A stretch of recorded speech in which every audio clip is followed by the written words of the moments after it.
Star Wars. Young Jedi Knights. Heirs of the Force. Chapter 5. It was late that morning when Jason and Jaina finally caught up with their father, Chewbacca and his nephew Lobaka. The twins, who had spent hours at their respective assigned duties and Jedi training exercises, arrived back at the students' quarters just as they saw the threesome emerge from the formerly empty room. "Hi!" Jason called, hurrying up to Lobaka with his sister in tow. "Are you tired from your trip? If not, I can show you my room. I have some really unusual pets. I've collected most of them in the jungles here, and Jaina made some cages for them.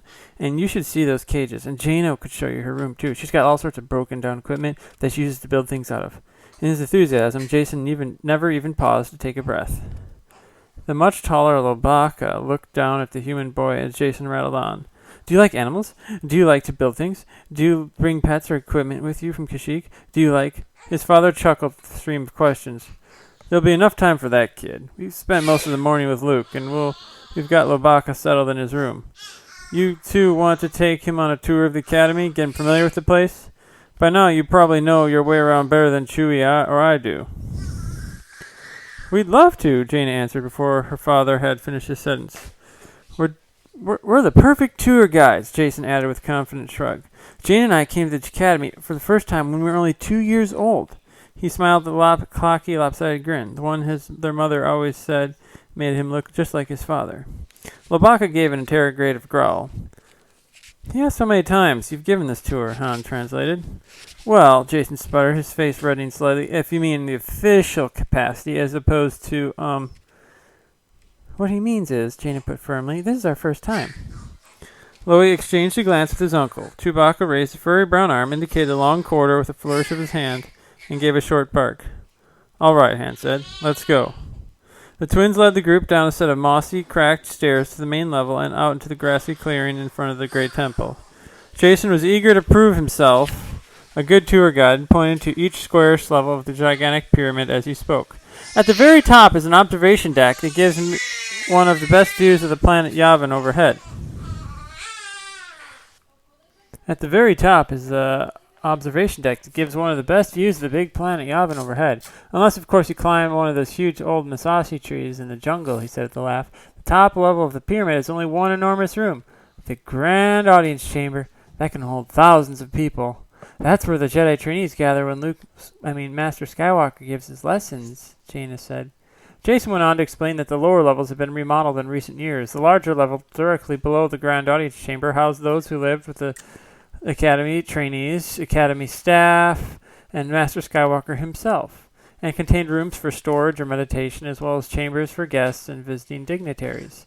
The pyramid's huge ground level held the communications center, the main computers, meeting areas and offices, and common rooms in which meals were prepped and eaten.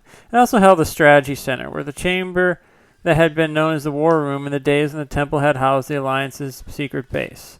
Underground and completely invisible from where they stood was a gigantic hangar bay that stored shuttles, speeders, fighters, and other aircraft. On two sides of the great temple and along the landing area flowed broad rivers, and beyond them lay the lush and unexplored jungles of the fourth moon of Yavin. The temples were built by the Masashi, a mysterious ancient race. There are actually lots of structures scattered throughout the jungles, Jason said. Some of them are just ruins, really, like the palace of Volminder across the river there.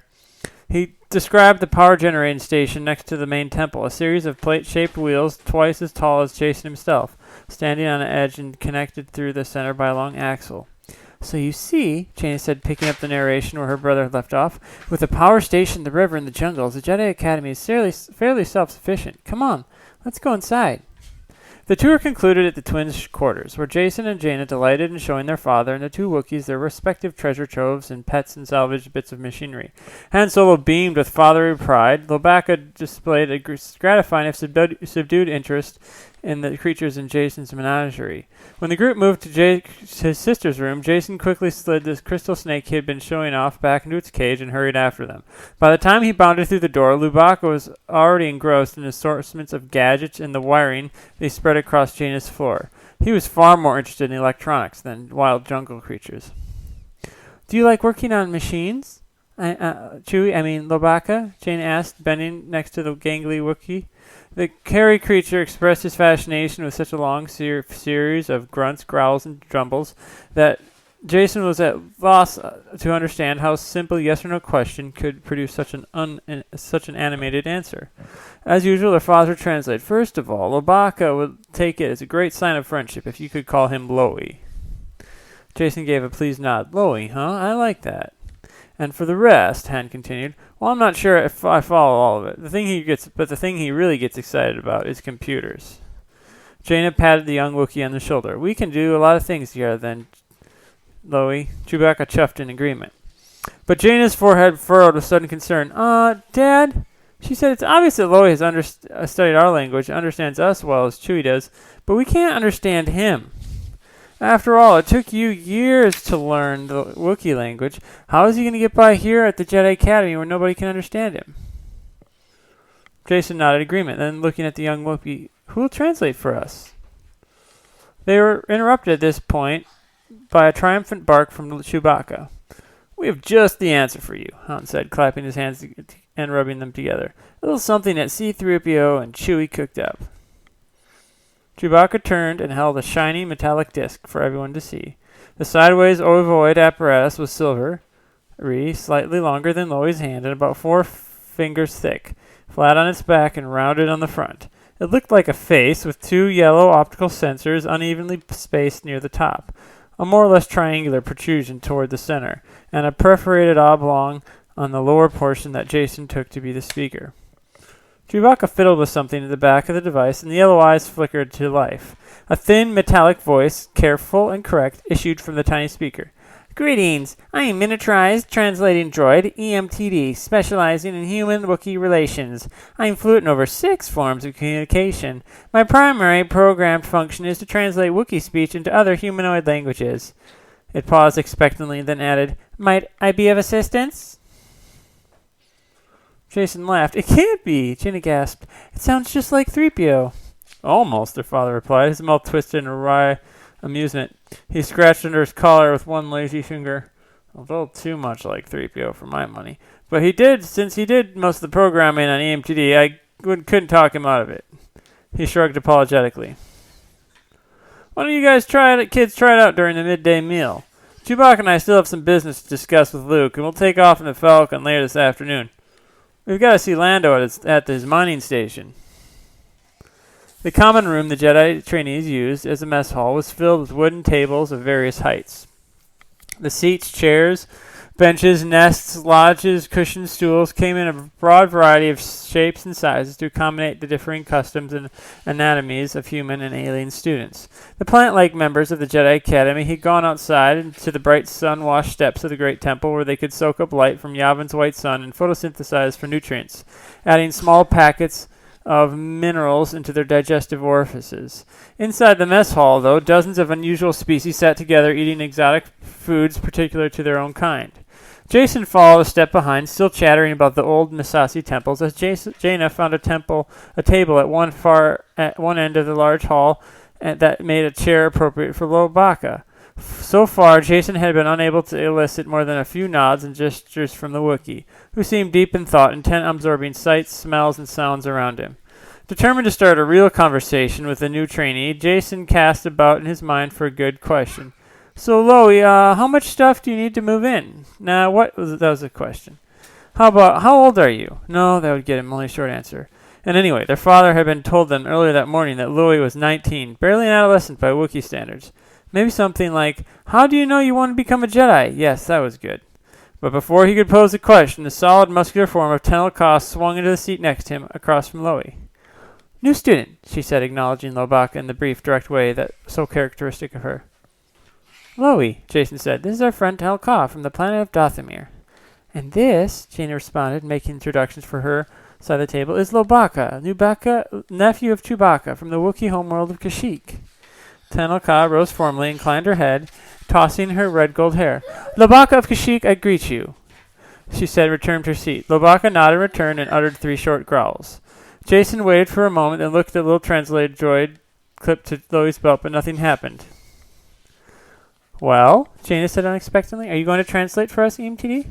Goodness me, Mr. Jaina, I am sorry, the tiny droid replied in a flustered mechanical voice. Oh, how dreadful. My initial opportunity to perform my primary function for Master Labaka, and I failed him. I assure you, masters and mistresses, all that from now on I will endeavor to make such translation as speedily and eloquently as possible.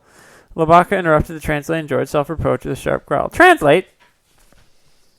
The little droid replied, translate what? Oh, I see, yes, immediately. EMTD made a noise that sounded for all the world as if he were clearing his throat, and then began.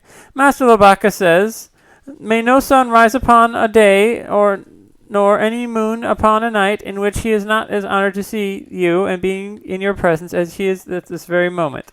Jaina rolled her eyes. Jason shook his head in disbelief, but Telkar's face merely remained expressionless. From the corner of his eye, Jason caught sight of the troublesome young student Raynar in his colorful robes, snickering at them from a nearby table. Automated servers carried generous bowls of food from the kitchen and placed them in front of each trainee. But Jason's attention was brought back to his own table when Loie growled down into the optical sensors of the translating droid. Well, so what if I did embellish a bit? The droid asked defensively, as a plate of steaming red blood meat was placed in front of the Wookiee. I was only attempting to make you sound more civilized.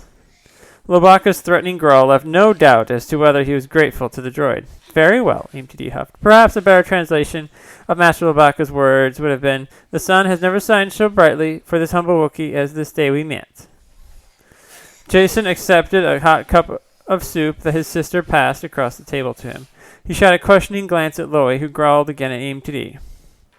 Well, have it your way, then, the droid said haughtily, but in a more subdued voice. But I assure you that my translations were much more refined. What Master Labaka actually said was, I am pleased to meet you. When the Wookiee finally grunted satisfaction, Tenel replied gravely, as if she had not heard any of the other translation. It is pleasure shared, Labaka. As an automated tray trundled past toward Raynar's nearby table, Tenel reached out and snagged the last mug of fresh juice. She poured the rich ruby liquid into each of their cups and then set the jug with a gentle bump on the table before them. She blinked her cool gray eyes and then solemnly held out her cup. Jason and Jaina are already my friends. I offer you friendship, Labaka of Kashyyyk. The Wookiee hesitated, unsure of what to do. Jaina pressed a cup into his hand. Jason raised his and said, Friendship. Friendship, Jaina echoed. Nodding, Loie lifted his glass in air, threw his head back, and let a roar that rang out through the hall. A small voice of EMTD broke the silence that followed. Master Labaka most emphatically accepts your offer of friendship and extends his own. To everyone's surprise, the Wookiee did not correct the translator. Accepted, Tenel said, taking a drink. When everyone had followed suit, she said, Now we are friends. That means you can call him Loie now, Jaina said. Tenel considered this for a moment. I choose to honor him by using his complete name. At another table, 3 short reptilian Cha sat around a tray full of warm, rocking eggs, staring fixedly at them like the predators they were. When the eggs cracked and opened, the Cha lunged for the bright pink furry hatchlings as they emerged from their shells.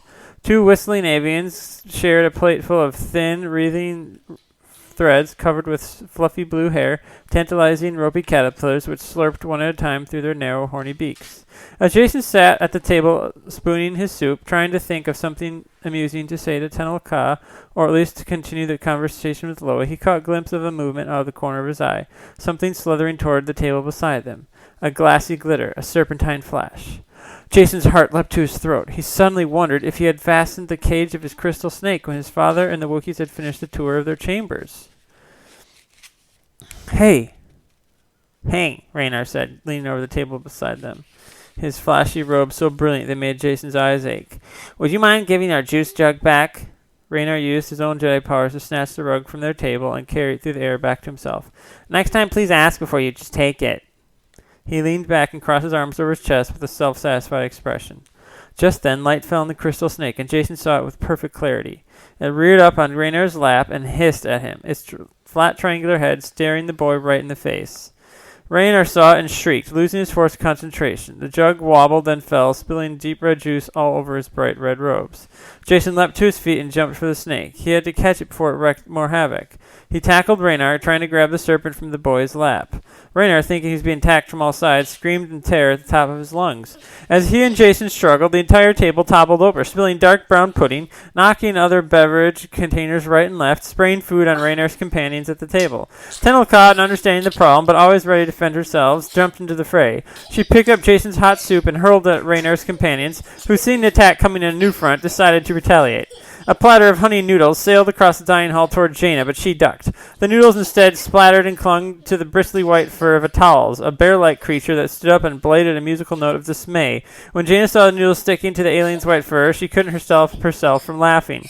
The crystal snake slithered out of Jason's grasp as Jason crawled across Raynar's squirming lap. The young Jedi screamed as if he were being murdered, but Jason scuttled under the tables after the serpent. Bumping one of the tables over while grabbing for the snake, he felt smooth, dry scales against his fingertips, but the snake slid through them, and he could not hold on. Another table was knocked over as Loie came to help. With a flurry of feathers, the avian creatures squawked and fought over their plateful of squirming, fuzzy blue thread worms. More food flew through the air, levitated by Jedi powers, and tossed from one table to another. The Jedi students were laughing, seeing now as a release from the tension of the grueling studies and deep concentration required of them during their training. Steamed leaves flew in the faces of the reptilian Cha'a, interrupted from their predatory concentration. All three of them stood up and whirled to meet the attack, back to back, standing in a three-point formation, hissing and glaring. The milky tan eggs on their eating platter continued to hatch, and the Puzzyfink hatchlings chose that moment to escape. Loie let out a stone-rumbling rookie roar, and EMTD squeaked with a high-pitched alarm. "I can't see a thing, Master Lobaka. Comestibles are obscuring my optical sensors. Do please clean them off." R2-D2 trundled into the dining chamber and let out an electronic wail, but his droid cries were drowned out by the laughter and tumult of flying food. Before R2-D2 could wheel around and sound the alarm, a large tray of creamy desert pastries splattered across his domed top. The astromech droid beat a hasty, whirling retreat. As the crystal snake slithered toward the cracked stone walls to escape, Jason desperately plowed forward. He reached out with one hand and grabbed the pointed tail. The serpent rippled around invisibly in a fluid motion, lashing its fangs toward Jason, ready to bite down on the hand holding it. But Jason held out his other hand, pointing his finger in force, touching the snake's tiny brain. "Hey, don't you dare," he said aloud. Then as the crystal snake hesitated, Jason grabbed it around the neck and lifted it into the air. The lowered part's long body wrapped and thrashed. Jason coiled the snake around his arm and sent soothing thoughts to its mind. He stood up, grinning and relieved. "I got it," he cried in triumph, just as three overripe fruits splashed into his face and chest, bursting their thin skins and spilling rich purple gloop all over him. Jason sputtered and allowed himself to giggle, still maintaining his hold on the crystal snake. "Stop!" A booming voice, enhanced by the Force, echoed through the dining hall. Suddenly everything froze, as if in time itself had paused. All the flying food hung suspended in the air, each drip of liquid dangling motionless above the tables. All sounds ceased, save for that of the trainees' gasps. Master Luke Skywalker stood in the entrance of the dining hall, wearing a stern expression as he surveyed the suspended food fight. Jason looked at his uncle's expressions, thought he saw anger, but also concealed amusement. Luke said, "Was this the best and most challenging way you could find to put your powers to use?" He gestured to all the motionless food and seemed very sad for a moment. Then he turned to leave, but not before Jason noticed a smile spreading across his face. As he departed, Luke called out, "Instead, perhaps you can use your Jedi powers to clean up this mess." He gestured briefly with his right hand, and suspended food platters, bowls of soup, desserts, fruits, and messy confections were released, tumbling down like an avalanche. Practically everyone was splattered all over again as sticky goblets splayed into the air. Jason looked at the aftermath of the food war. Still wondering, holding the crystal snake, he wiped a smear of frosting from his nose. The other Jedi students, though subdued, began to chuckle with relief and then set to work cleaning up.